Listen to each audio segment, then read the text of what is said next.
بہر رحمت بہر رحمت بہر رحمت بہر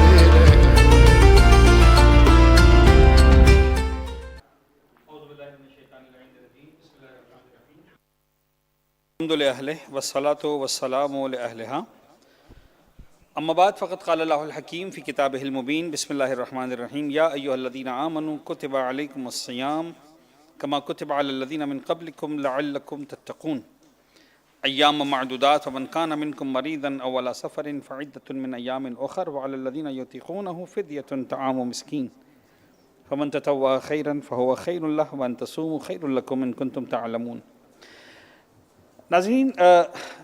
بہار قرآن کے اس دوسرے سلسلے گفتگو میں نے کل بھی آپ کے سامنے انہی آیت کو پیش کیا تھا، جس میں سورہ مبارکہ بقرہ میں پروردگار عالم روزے کے وجوب پر بات کر رہا ہے۔ آج کی حد تک بہت ہی مختصر طور پر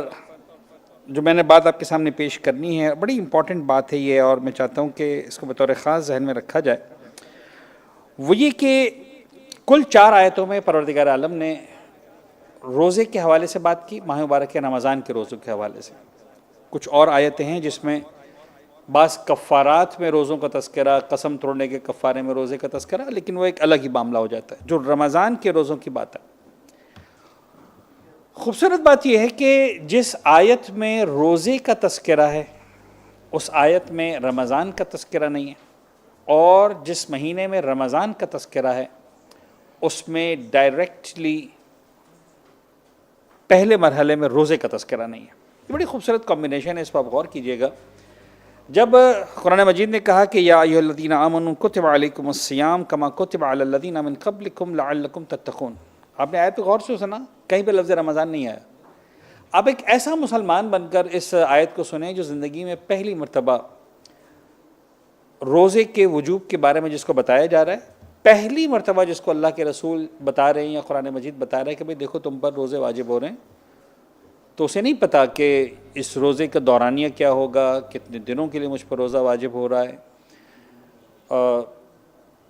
دن ہے، ہفتہ ہے، مہینہ ہے۔ صرف اتنا کہا کہ اے ایمان لانے والو تم پر روزے واجب کر دیے گئے ہیں، بالکل اسی طرح جس طرح تم سے پچھلی امتوں پر روزے واجب کیے گئے تھے تاکہ تم صاحب تقویٰ بن جاؤ۔ یعنی روزے کے اندر پروردگار کی نگاہوں میں اس کا 1 دن ہونا، 2 دن ہونا، رمضان کے مہینے میں ہونا شاید وہ ثانوی حیثیت رکھتا ہے۔ پروردگار اس بات پر توجہ نہیں دے رہا کہ تم یہ روزے کب رکھو گے، کتنے دورانی کے رکھو گے، کن شرائط کے ساتھ رکھو گے۔ توجہ اس بات پر ہے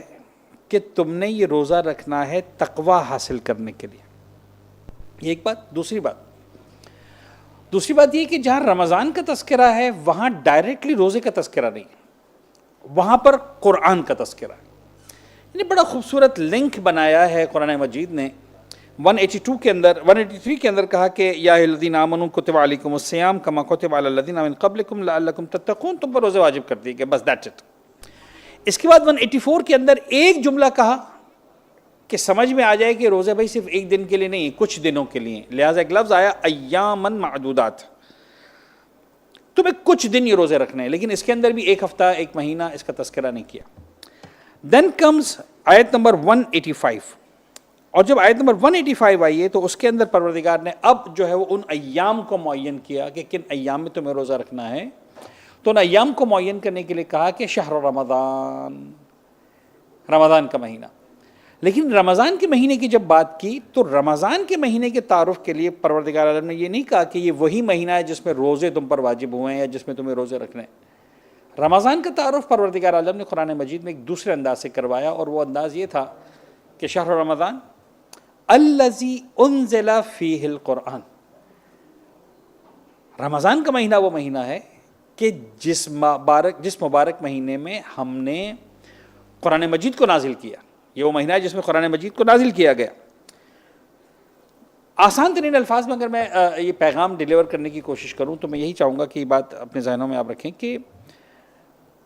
رمضان کے مہینے کی اگر 2 بنیادی ترین سگنیفیکنس ہوں تو ایک ہے روزہ اور ایک ہے رمضان، ایک ہے قرآن۔ رمضان کے مہینے میں آپ کو روزہ رکھنا ہے، یہ آپ کا کام ہے، اور رمضان کی اپنی امپورٹنس یہ ہے کہ اس کے اندر قرآن نازل ہوا ہے. اور آپ دیکھیں کہ ان دونوں کا لنک بڑا کلیئرلی جا کے تقویٰ سے بنتا ہے. قرآن کہہ رہا ہے کہ لعلکم تتقون، روزے تم پر اس لیے واجب کیے گئے کہ تم صاحب تقویٰ بن جاؤ، تمہارے اندر تقویٰ آ جائے. اور اگر آپ قرآن کی ابتدائی آیتوں کو دیکھیں سورہ مبارک بقرہ،